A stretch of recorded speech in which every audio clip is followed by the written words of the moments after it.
El 1 de septiembre de 1939, el mundo vio horrorizado cómo los ejércitos de la Alemania nazi entraban en Polonia, dando a conocer un nuevo y terrorífico concepto de guerra. La llamaron Blitzkrieg, guerra relámpago, y en menos de 8 meses iba a sumergir a toda Europa en el horror de la Segunda Guerra Mundial. ¿Cuál era el secreto de la maquinaria de guerra nazi? ¿Contaban con nueva y devastadora tecnología bélica? ¿O fue simplemente cuestión de una eficacia implacable?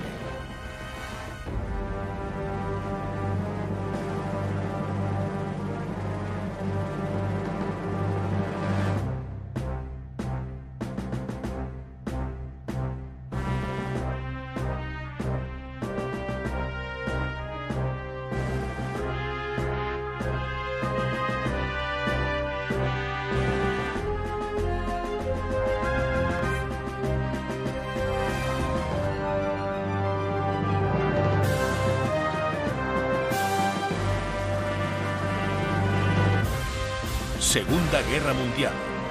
Guerra relámpago. Polonia. Cuando la Primera Guerra Mundial llegó a su fin en noviembre de 1918, Alemania, como perdedora, fue despojada de su industria pesada, su ejército y gran parte de su antiguo territorio. Alsacia-Lorena pasó a formar parte de Francia, Renania se unió a Bélgica y los Países Bajos, los Sudetes a la recién creada Checoslovaquia y el puerto báltico de Danzig fue entregado a Polonia. Al igual que muchos alemanes, la población de estas zonas, principalmente alemana, sintió humillación por la derrota en la guerra e ira por haber sido separada de la madre patria. Cuando Adolf Hitler subió al poder en 1932, se encontró con una nación a las puertas del colapso social y económico, pero estaba decidido a reconstruir su país y vengarse de sus enemigos. Alemania, que había sido una gran potencia centroeuropea, solo tenía permitido mantener una fuerza pacificadora de no más de 100.000 hombres, sin tanques, aviones ni artillería pesada. Ante tales recortes, la industria pesada alemana se había hundido. Públicamente, Hitler insistía en que Alemania se atendría al Tratado de Versalles, el tratado de paz de la Primera Guerra Mundial. Pero en claro desafío a las sanciones internacionales, emprendió la reconstrucción del ejército alemán como primer paso de un plan a largo plazo para recuperar los territorios que Alemania había perdido. Si Adolf Hitler quería que sus planes de conquista tuvieran éxito, debía llevarlos a cabo lentamente, con cuidado y en secreto.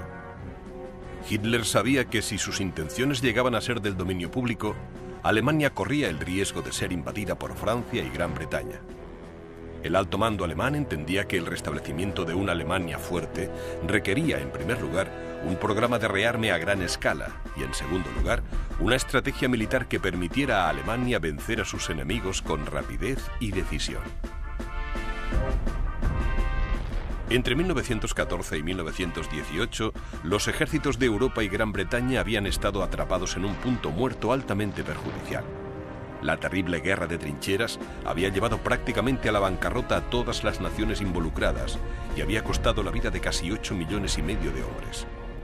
Hitler quería pasar cuentas por las pérdidas de Alemania, pero debía evitar los errores catastróficos cometidos en la última guerra. Mientras Hitler pactaba en secreto con los industriales alemanes, el Estado Mayor empezaba a concebir tácticas de batalla nuevas y mejoradas. El jefe del ejército, el general Hans von Seeckt, escribió un informe describiendo un plan audaz. El futuro de la guerra depende enteramente del uso de armamento móvil, cuya actuación será decididamente más eficiente con la ayuda de la aviación. Aunque este concepto tenía sus orígenes a mediados del siglo XIX, este informe marcó el inicio de la Blitzkrieg moderna. En teoría, las unidades de transporte motorizadas podían llevar suficientes alimentos y combustible para abastecer a todo el ejército en combate durante una campaña de una semana. Esto debería permitir al ejército penetrar en territorio enemigo sin tener que depender de un abastecimiento constante de provisiones. El plan parecía ideal, Debido a las sanciones internacionales y a la falta de recursos naturales, Alemania no podía permitirse una guerra prolongada. Importaba el 90% del estaño, el 70% del cobre, el 80% del caucho y el 75% del petróleo.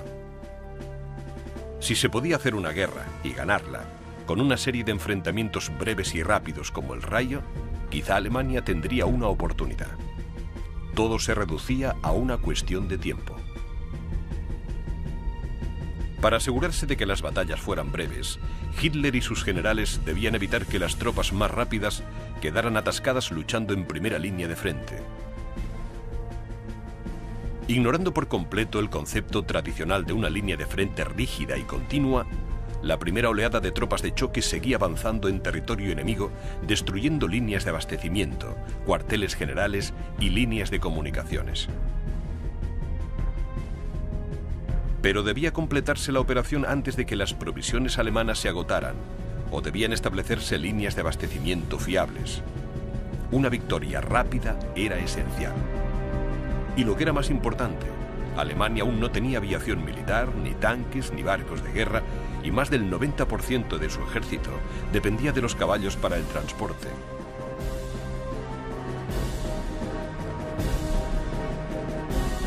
El rearme y la modernización se convirtieron en la máxima prioridad de Hitler.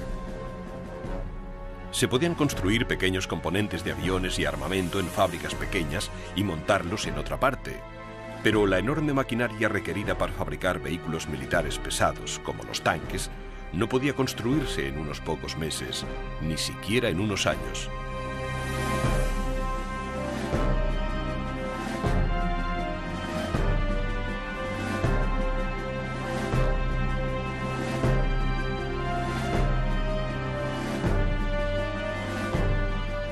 En 1935, 3 años después de que Hitler llegara al poder, Francia presentó la primera división de artillería acorazada completamente motorizada del mundo. Hitler sabía que si no actuaba con rapidez, perdería su oportunidad de conquista. Estaba decidido a que eso no pasara.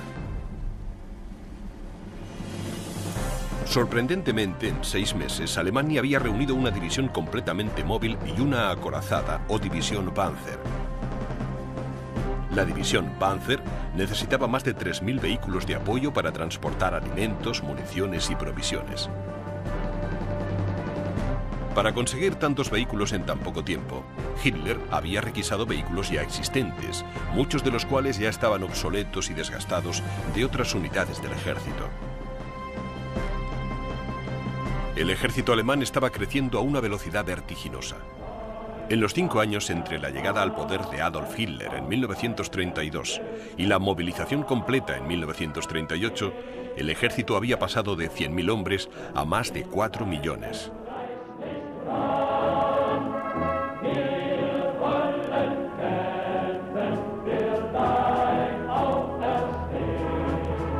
En consecuencia, la ya insuficiente cantidad de vehículos militares alemanes fue aún más insuficiente. Incluso se estaban trayendo caballos de tiro del ejército británico, que los estaba sustituyendo por vehículos motorizados. Aparte de las pequeñas divisiones motorizadas que Hitler desplegaba constantemente ante las cámaras de los noticiarios, el ejército estaba formado por millones de hombres con poca o ninguna preparación, vehículos viejos, muchos requisados de la industria privada, y miles de caballos viejos. La mermada industria alemana no podía cubrir las necesidades de un ejército tan grande. Sin embargo, esto no detuvo los planes de Adolf Hitler.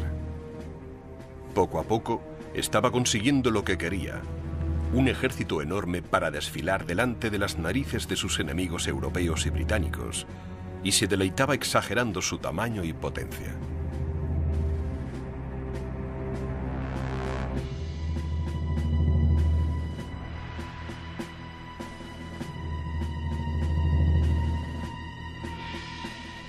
Cuando Francia y la Unión Soviética firmaron un pacto de mutua defensa en marzo de 1935, Alemania quedó en una posición peligrosa, atrapada entre dos grandes potencias que no se fiaban de Adolf Hitler. Hitler sabía que debía actuar antes de que sus enemigos se hicieran demasiado fuertes. El 27 de febrero de 1936, las tropas alemanas penetraron en tierras ocupadas por Bélgica, Holanda y Francia al entrar en Renania. El primer intento de Hitler de recuperar los territorios perdidos alemanes se saldó sin resistencia. Francia y Rusia no intervinieron. Embriagado por la fácil victoria, el dictador alemán dejó claro que tenía intención de integrar las ruinas del antiguo imperio austríaco en una nueva y mayor Alemania. Austria navegaba a la deriva desde la caída de su monarquía al término de la Primera Guerra Mundial, y muchos ciudadanos austríacos se alegraron mucho de la unificación con Alemania. Utilizando como arma la presión diplomática, los nazis comenzaron a intimidar al débil gobierno austríaco, dejando claro que solo tenía dos opciones: rendirse o prepararse para una invasión inmediata. En marzo de 1938, exactamente 2 años después de la invasión de Renania, las tropas alemanas cruzaron la frontera austríaca. Esto le dio a Hitler la primera oportunidad de comprobar la eficacia de sus recién creadas divisiones Panzer en maniobras a grandes distancias. Los resultados dejaron mucho que desear. Las reservas de combustible no bastaron para cubrir el gran consumo de los tanques. Las divisiones Panzer consumían cantidades enormes de combustible por cada kilómetro que avanzaban y se veían obligadas a detenerse para repostar. Para empeorar las cosas aún más de una tercera parte de los tanques se estropearon antes de llegar a la capital de Austria, Viena. Pero el comandante de la división, el general Heinz Guderian, aprendió mucho sobre la movilización de grandes divisiones acorazadas. No volvería a cometer los mismos errores. Sin embargo, Hitler estaba exultante. La invasión fue un éxito total y la Anschluss, o la incorporación de Austria al Tercer Reich, se había completado. Europa y Gran Bretaña empezaban a ponerse nerviosas. Era obvio que Adolf Hitler era un hombre peligroso, pero el miedo de provocar una catástrofe de las proporciones de la Primera Guerra Mundial les impedía iniciar un conflicto armado. Hitler, triunfante, hacía mofa abiertamente de sus adversarios. Se refirió al primer ministro de Inglaterra y al de Francia como un puñado de viejas tías bebedoras de té y tachó a los diplomáticos extranjeros de gusanos cuando intentaron desesperadamente razonar con él.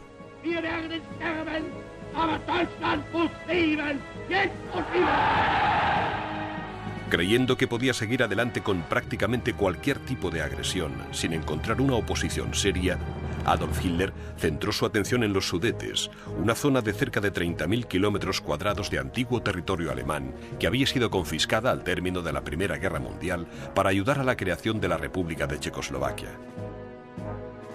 A pesar de que Hitler había dado su palabra de que los checos no tenían nada que temer, los Sudetes eran ricos en recursos naturales y era un centro de industria pesada. Su anexión era esencial para el rearme de Alemania. Esta vez no hubo maniobras políticas, nada de peticiones, nada de opciones. El Führer simplemente anunció que los Sudetes pertenecían a Alemania. Gran Bretaña y Francia celebraron precipitadamente una reunión tras otra, primero con Hitler y después con Emil Hácha, el presidente checo. Mientras intentaban pararle los pies a Hitler, Gran Bretaña y Francia dejaron claro a Checoslovaquia que no podían arriesgarse a provocar una guerra mayor para salvar los Sudetes. El 29 de septiembre, solo 6 meses después de la anexión de Austria, Gran Bretaña y Francia cedieron ante las peticiones de Hitler. El presidente checo no fue consultado.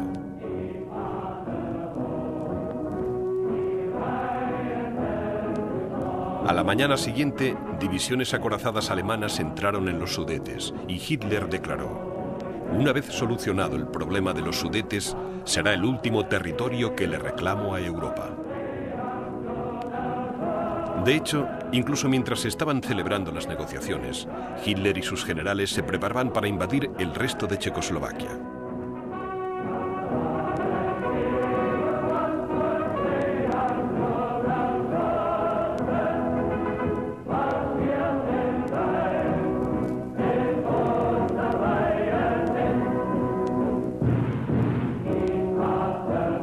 26 semanas después de perder los Sudetes, el presidente checo Emil Hácha fue invitado a Berlín para reunirse con Hitler.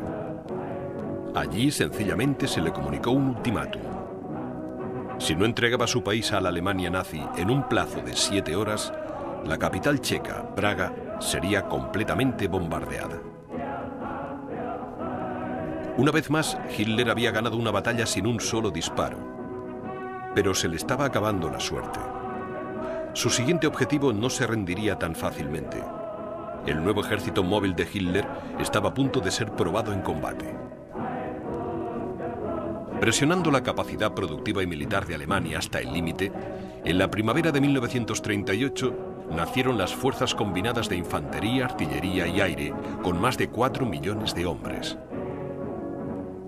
Aunque gran parte del equipo era un anticuado, había progresado mucho desde que Adolf Hitler había subido al poder 6 años antes. Este logro, sumado a la conquista de Renania, Checoslovaquia y Austria sin derramamiento de sangre, además de mantener a Francia, Gran Bretaña y Rusia fuera de su camino, llevaron a Adolf Hitler a creer que podía invadir Polonia con éxito y sin demasiados problemas. El odio que sentía Hitler por los polacos escapaba a toda razón. En una reunión con su Estado Mayor en agosto de 1938, dijo abiertamente lo que quería: matar sin piedad ni compasión a hombres, mujeres y niños de la raza polaca o que hablen polaco. En el centro de la ambición de Hitler por Polonia estaba la recuperación de la ciudad de Danzig. Como parte del Tratado de Paz firmado al término de la Primera Guerra Mundial, Danzig fue declarada ciudad libre y quedó bajo control internacional. Además, era uno de los puertos más grandes e importantes del Báltico. Antes de la Primera Guerra Mundial, Danzig había formado parte del Estado alemán de Prusia Oriental y aún contaba con más de 1 millón de ciudadanos alemanes que ahora quedaban separados de su patria por territorio polaco.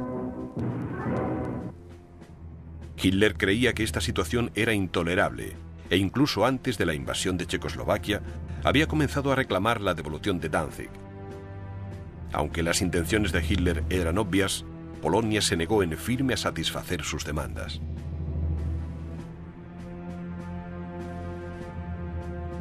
Hacía falta inventar un pretexto para que la invasión de Polonia no pareciera un paso más de la Alemania nazi hacia la guerra generalizada. Para hacer que los polacos parecieran una amenaza para la seguridad de Alemania, las fuerzas especiales alemanas, disfrazadas de soldados polacos, organizaron un ataque ficticio en la frontera, lo que permitió a Hitler acusar falsamente a los polacos de un acto de guerra. Mientras sus amenazas a Polonia eran cada vez más evidentes, Hitler y sus generales planificaban cuidadosamente una invasión generalizada. En cuanto Alemania hubo firmado un pacto de no agresión con el vecino oriental de Polonia, Rusia, Hitler se convenció de que podía seguir adelante sin verse arrastrado a una guerra mucho más grande de lo que podía permitirse. Desgraciadamente, los polacos no movilizaron a su ejército creyendo que no había peligro de invasión hasta que se hiciera una llamada pública a filas de las unidades alemanas en la reserva. Pero ni siquiera el egocéntrico Adolf Hitler era tan obvio.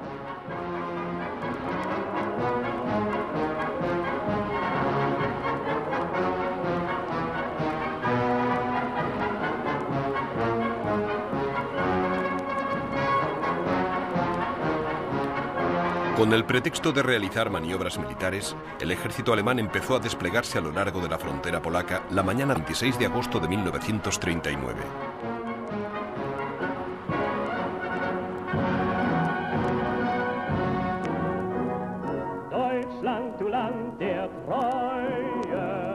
Anticipándose al siguiente movimiento de Hitler, Gran Bretaña firmó un acuerdo de mutua defensa con Polonia con la esperanza de que Alemania se echara atrás. Además, Gran Bretaña instigó a Polonia a que negociara con Hitler. Basándose en la experiencia de Renania, Austria y Checoslovaquia, Hitler pensó que Gran Bretaña no intervendría, ni siquiera en caso de invasión. Pero en un cínico movimiento diplomático, como si jugara al gato y al ratón, Hitler aceptó la petición de Polonia de negociar. A las 4 de la tarde del 31 de agosto, el embajador polaco esperó ansiosamente a que le llevaran al despacho de Adolf Hitler. Le dijeron que el Führer estaba al teléfono y que le recibiría en breve. El embajador podría haberse marchado a casa. La llamada de teléfono era al alto mando alemán. Se les ordenó que siguieran adelante con la invasión de Polonia a la mañana siguiente. La eficacia de la Blitzkrieg estaba a punto de ser puesta a prueba. La invasión de Polonia había sido planeada a la perfección.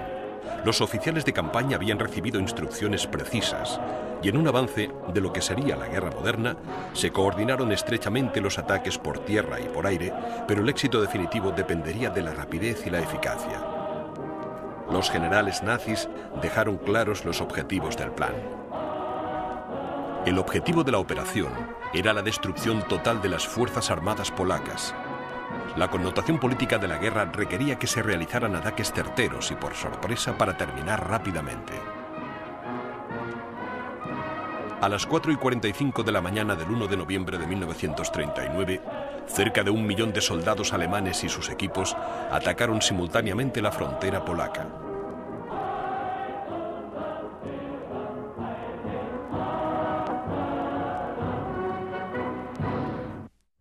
Para asegurarse una victoria rápida y segura, las fuerzas alemanas avanzaron en dos frentes.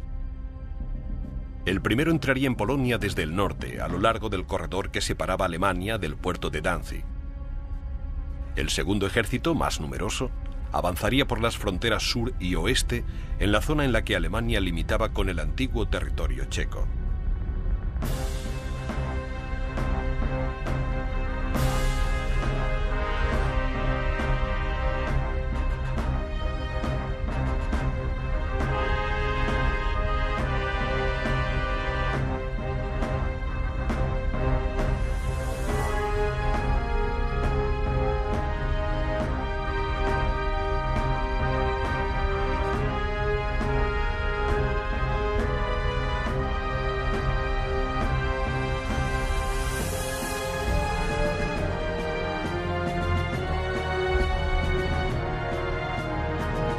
Unidades de choque alemanas encabezadas por tanques y coches blindados y secundadas por bombarderos Stuka y cazas Messerschmitt rompieron las líneas enemigas, pero en lugar de detenerse a luchar en la línea de frente, siguieron adelante, directamente hacia el corazón de Polonia. Mientras divisiones pesadas acorazadas y bombarderos en picado se adentraban en territorio polaco, las mermadas líneas de defensa polacas estaban atrapadas por el fuego de artillería concentrado y los ataques de la infantería que siguieron al paso de las rápidas unidades acorazadas.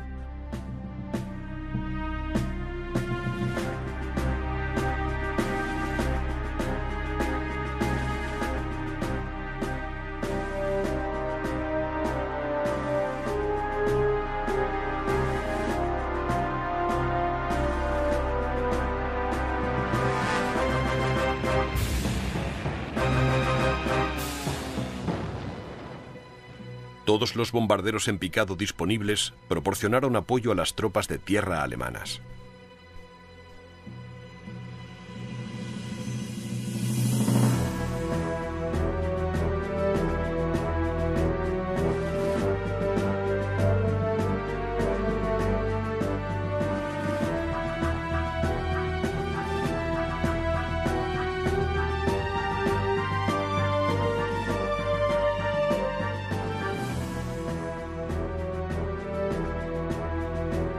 En cuanto los tanques y los ataques aéreos hubieron segmentado las líneas polacas, se cortó la llegada de refuerzos y provisiones a las unidades individuales.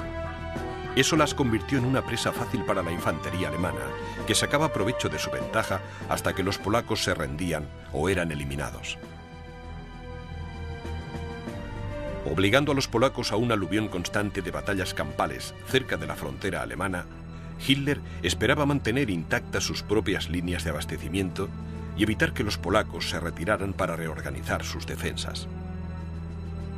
El alto mando alemán esperaba en secreto que el rápido movimiento de las tropas y el equipamiento desviaría la atención del hecho de que los tanques y la artillería pesada, que aún eran terriblemente escasos, se repartían esporádicamente por todas las fuerzas alemanas. Si todo iba bien, la Blitzkrieg se movería tan rápido que no podría establecerse ninguna línea de frente permanente. Para deleite del alto mando alemán, las líneas de frente cambiaban de hora en hora, llevando a las fuerzas alemanas cada vez más hacia el centro de Polonia. Con las tropas polacas luchando por su vida, los tanques y los aviones alemanes empezaron a concentrarse en la destrucción de vías de tren, cuarteles militares, centros de comunicaciones y de abastecimiento, evitando así aún más que las fuerzas polacas se reagruparan. Puesto que la mayor parte de las líneas de tren que unían a los dos países se encontraban en el sur de Polonia, ese sería el primer objetivo del Grupo Sur del ejército alemán.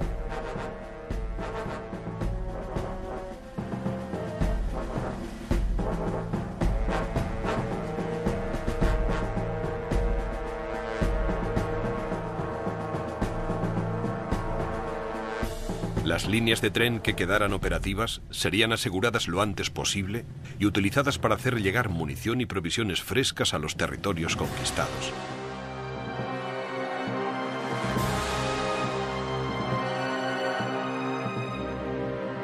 El objetivo principal del Grupo Norte del ejército era capturar Danzig y después dirigirse al sur, hacia la capital de Polonia, Varsovia.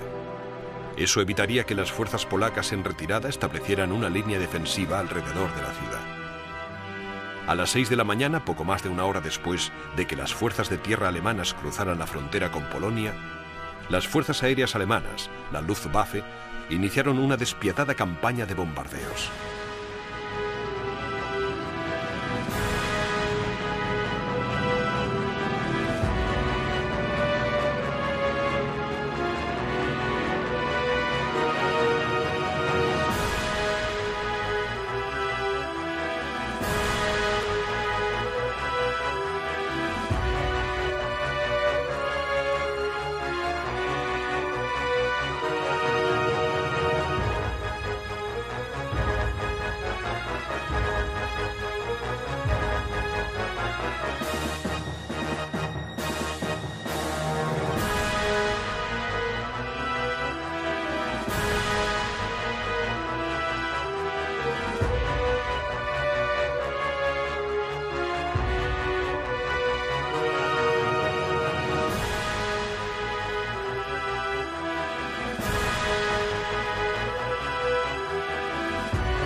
El ataque aéreo fue encabezado por 9 unidades de bombarderos en picado Junker Ju-87, cada uno provisto de una ruidosa sirena pensada para aterrorizar al enemigo a medida que se acercaban a él.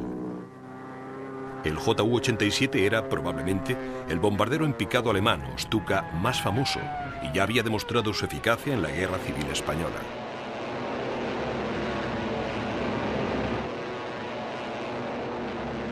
Los Stukas podían soltar su carga con una precisión escalofriante, descendiendo súbitamente para soltar su carga mortal sobre las ciudades y las tropas polacas.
En cada ataque aéreo, los Stukas eran protegidos por gigantescas formaciones de cazas Messerschmitt, que eran capaces de ahuyentar a los aviones polacos o de virar para atacar los pocos enclaves antiaéreos que tenía Polonia.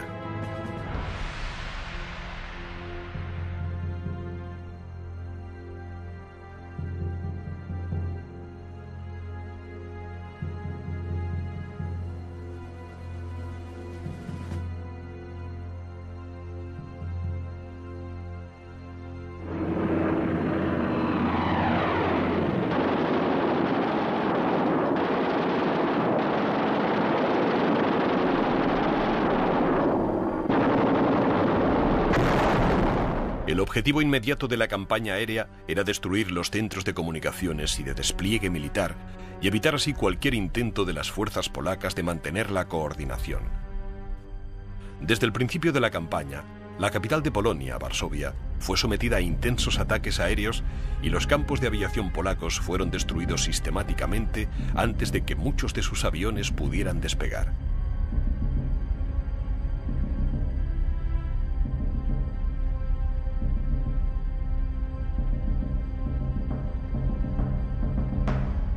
A pesar del castigo infligido por los alemanes y el hecho de que solo la mitad de los 840 aviones polacos estaban preparados para el combate, los escuadrones de cazas polacos consiguieron provocar bajas importantes a la Luftwaffe.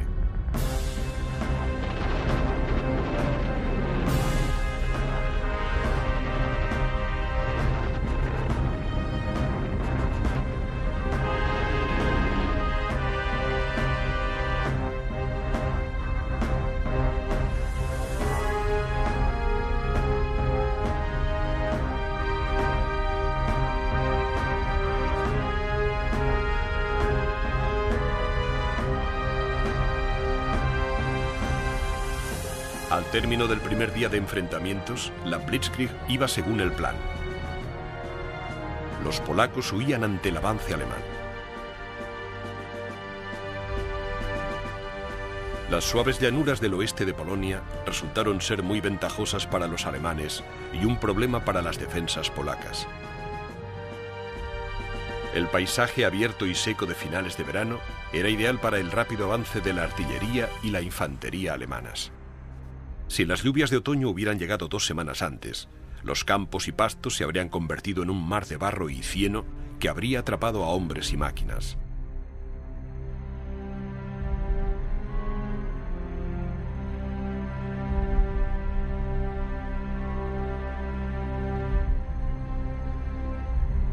Para los polacos, el problema no era el terreno en sí, sino la cantidad de este que debían defender. La frontera germano-polaca se extendía a lo largo de más de 1.900 kilómetros, desde Checoslovaquia en el sur al mar Báltico en el norte, y era prácticamente imposible defenderla toda. De lo único que los polacos podían estar razonablemente seguros era de que probablemente se abriría un frente en el corredor de tierra que separaba el norte de Alemania de la ciudad de Danzig. En consecuencia, casi una tercera parte de las fuerzas polacas disponibles fueron enviadas a proteger esa zona. Los alemanes, sin embargo, realizaron el avance principal a través de la frontera suroeste para capturar el mayor número posible de ferrocarriles. Puede que a fin de cuentas nada hubiera cambiado para los polacos. El avance alemán estaba tan bien planeado que seguramente nada de lo que los polacos hubieran hecho habría detenido la ofensiva nazi.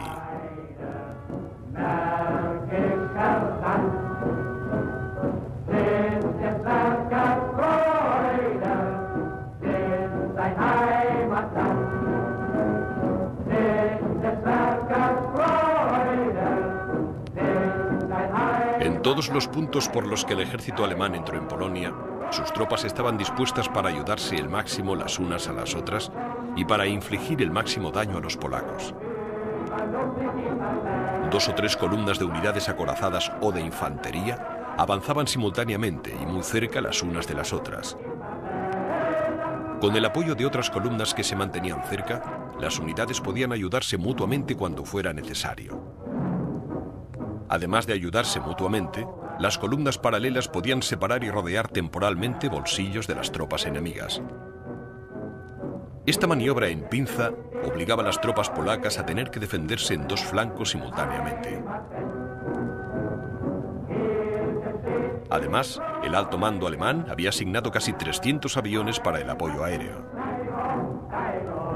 Estos perros guardianes del aire se lanzaban en picado sobre los focos de resistencia, eliminándolos antes de que llegara la infantería que iba avanzando, u obligándoles a dividir sus fuerzas entre un ataque de infantería a dos frentes y un tercero desde el cielo. Las tácticas alemanas eran tan devastadoramente eficaces que incluso la infantería, que tenía que cargar con equipos transportados por caballos y howitzers de campaña de 1,5 toneladas, podía avanzar cerca de 50 kilómetros al día en territorio polaco, destruyendo las defensas polacas a su paso o haciéndolas retroceder hacia el interior del país en un círculo cada vez más reducido, un círculo que terminaría cerrándose alrededor de las ruinas de Varsovia.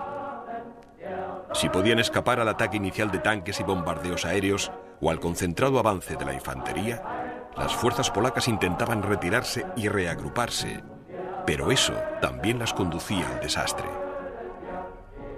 Las unidades en retirada topaban con las columnas de apoyo que seguían avanzando hacia las líneas de frente, que ya habían sido superadas. Pronto las carreteras se llenaron de hombres y caballos que se desplazaban en dos direcciones a la vez.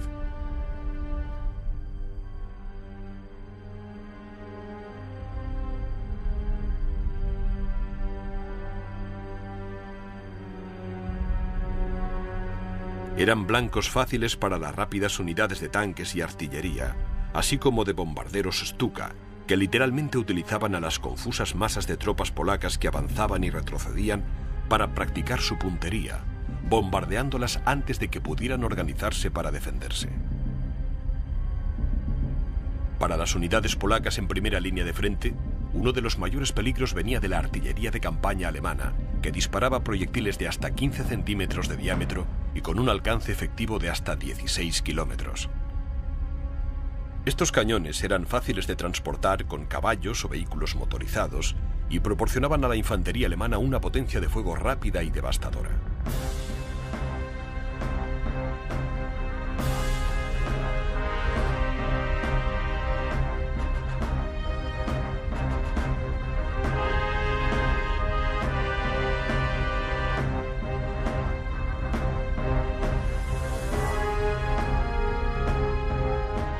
Los camiones semi-oruga y los oruga para el transporte de tropas eran más rápidos y maniobrables que los tanques. Además, su potencia les permitía cazar howitzers pesados y cañones antiaéreos y aún así seguir a los tanques. Los legendarios tanques alemanes o Panzers, a pesar de su temible aspecto y sus supuestas capacidades, eran el arma alemana de primera línea de frente más limitada. Lentos y difíciles de controlar, eran blancos fáciles en los estrechos confines de los centros urbanos, así que fueron relegados a rondar por el campo en grupos, destrozando emplazamientos de la artillería polaca, dispersando las tropas y destrozando cruces de vías ferroviarias, plantas de utilidad pública y centros de comunicaciones. Con una superioridad numérica de 15-1 ante los tanques polacos, los Panzers tenían poco de qué preocuparse. Sin duda, Hitler estaba ansioso por hacer alarde de su recién desarrollada potencia naval. Un ataque a la ciudad portuaria de Danzig debería haber sido una oportunidad perfecta. Irónicamente, el único barco alemán que entró en acción fue el Schleswig-Holstein, un viejo veterano de la Primera Guerra Mundial que había sido relegado a barco de entrenamiento. Aún así, el Schleswig-Holstein se acercó peligrosamente a la costa de Polonia el 1 de septiembre y casi a bocajarro bombardeó brutalmente la guarnición polaca.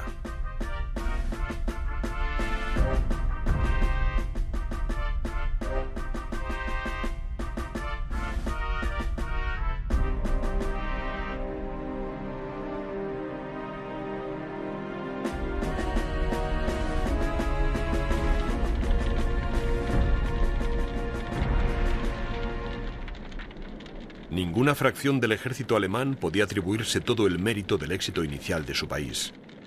Fue la coordinación de la infantería, la artillería y la potencia aérea lo que hizo tan efectiva la Blitzkrieg. El alto nivel de coordinación militar fue posible gracias a las comunicaciones por radio. Permitía a los mandos alemanes en campaña sacar provecho inmediato de los movimientos del enemigo y cambiar de posición a las tropas y al equipo de primera línea de frente en un abrir y cerrar de ojos. Las comparativamente precarias comunicaciones polacas, sumadas a un equipo obsoleto y una preparación casi inexistente, fueron los principales responsables de la desesperada situación de Polonia a la hora de enfrentarse a las fuerzas combinadas de la maquinaria de guerra de Hitler. La superioridad alemana en cuanto a coordinación y comunicaciones se hacía evidente en el excepcional control de mando del torrente de acorazados en expansión. Estos avances rápidos y profundos de los acorazados fueron la clave del éxito de la Blitzkrieg. Gracias a la velocidad y al elemento sorpresa, los alemanes se aseguraban de desestabilizar sistemáticamente las defensas polacas.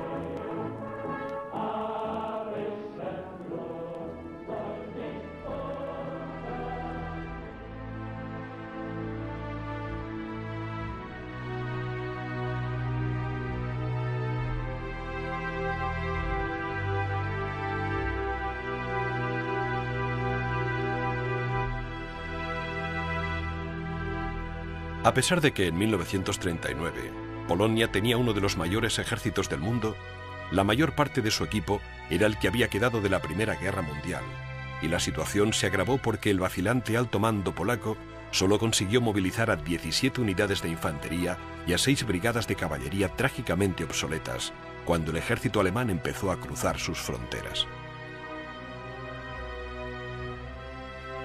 9 divisiones más, que se necesitaban desesperadamente, aún se estaban reuniendo en sus cuarteles cuando la línea de frente polaca empezó a ceder. Una de las pocas unidades de tanques polacas que había entrado en servicio fue capturada por los alemanes cuando estaba siendo descargada de los vagones de tren que los transportaban hasta el frente.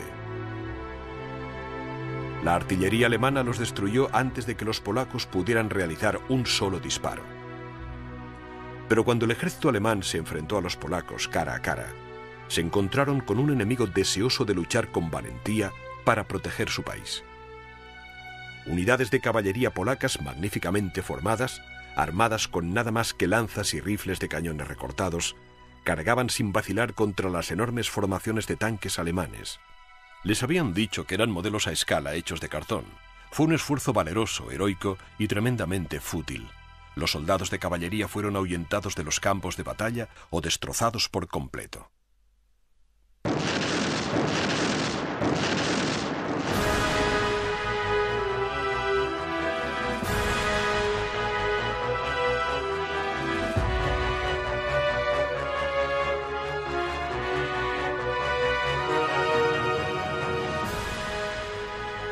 Solo 4 días después del inicio de la invasión, el ejército alemán había avanzado más de 80 kilómetros dentro del territorio polaco. Día tras día los polacos eran atacados por tierra y aire.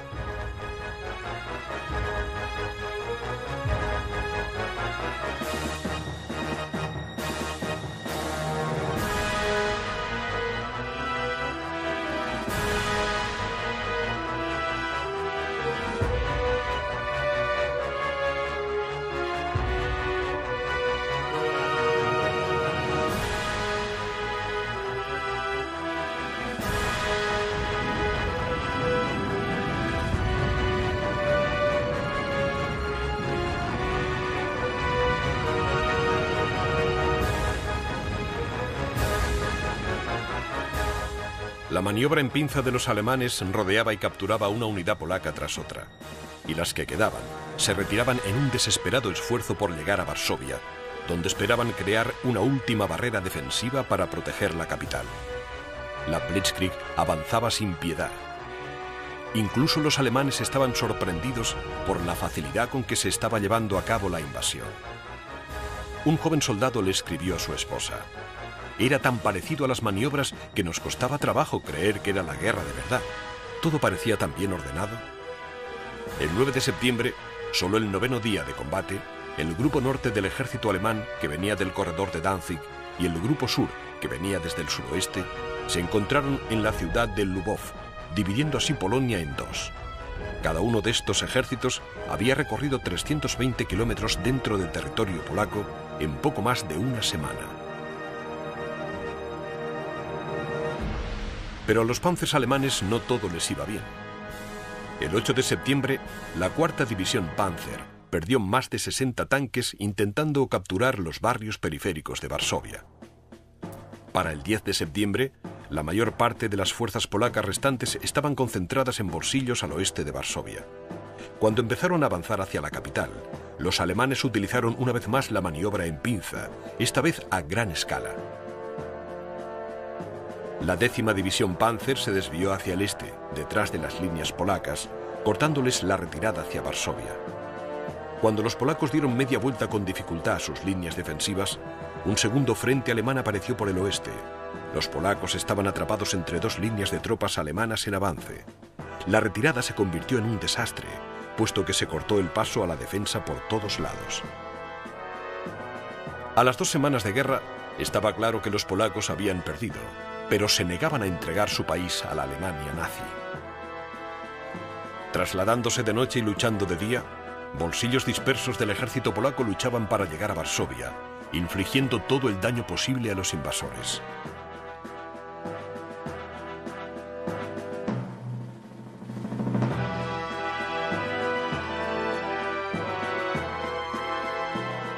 Atacaron las líneas de abastecimiento y los flancos alemanes, destruyendo todo lo que tenían a su alcance. El 17 de septiembre, los focos dispersos del ejército alemán estaban irremisiblemente atrapados en las ruinas de Varsovia, levantando defensas y abriendo trincheras desesperadamente ante el círculo cada vez más estrecho de soldados enemigos. Aquí, entre las ruinas bombardeadas de la que una vez fue una hermosa ciudad, los polacos pospusieron lo inevitable durante 12 días, a pesar de los ataques constantes desde tierra y los bombardeos aéreos de saturación. Los molinos de harina de las afueras de la ciudad se convirtieron en muros de fuego que arrasaron la ciudad. Hacía tiempo que se había cortado el abastecimiento de agua y electricidad, y las líneas de ferrocarril que podían haber traído refuerzos y provisiones eran un amasijo de hierros.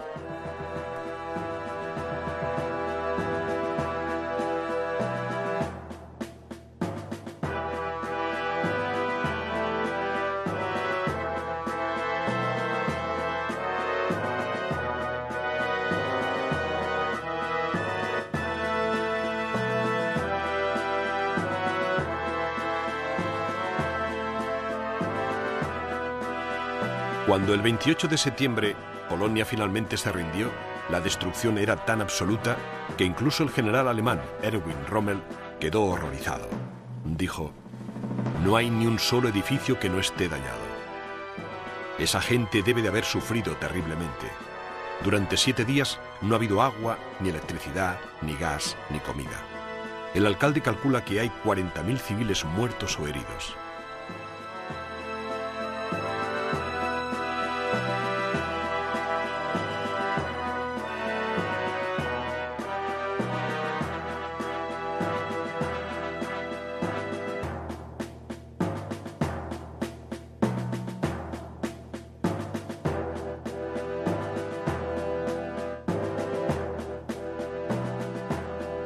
Aunque fuera difícil de creer, Polonia aún no había pasado lo peor.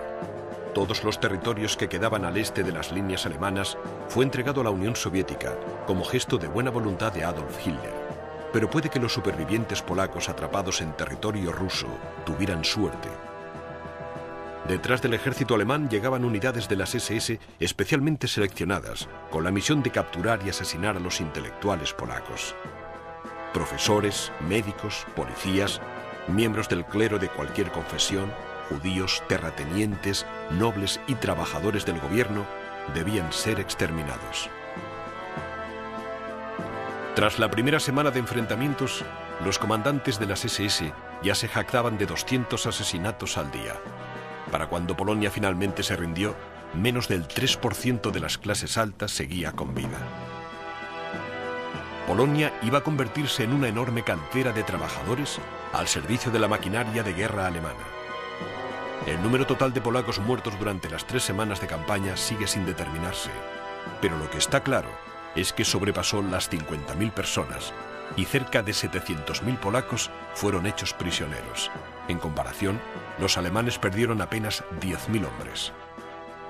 Milagrosamente, más de 100.000 soldados polacos, marines y aviadores consiguieron escapar de su país en ruinas.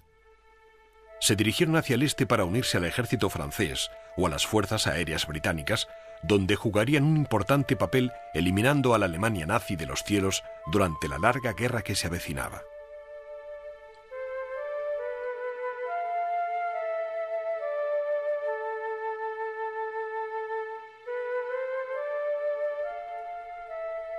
Hitler y el alto mando alemán estaban orgullosos de sus logros.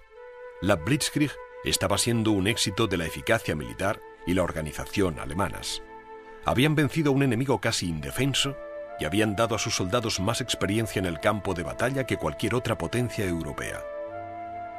La moderna y motorizada maquinaria de guerra alemana había aplastado al ejército y las fuerzas aéreas polacas, que no estaban preparados para otro conflicto como la Primera Guerra Mundial.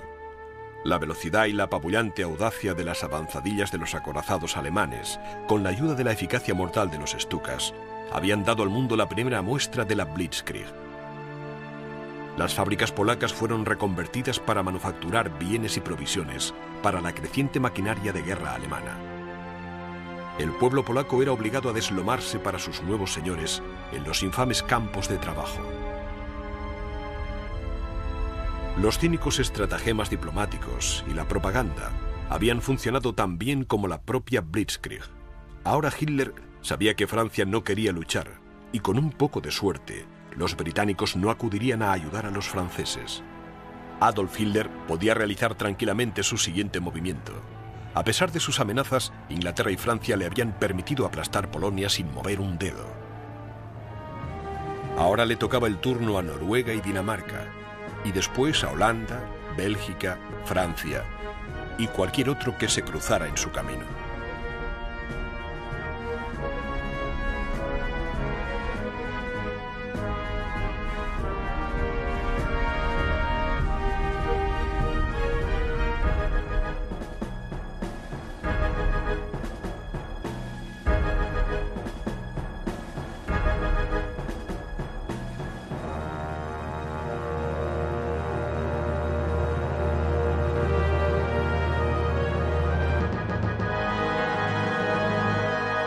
Hasta el momento, a Adolf Hitler y a la Alemania nazi todo les iba viento en popa.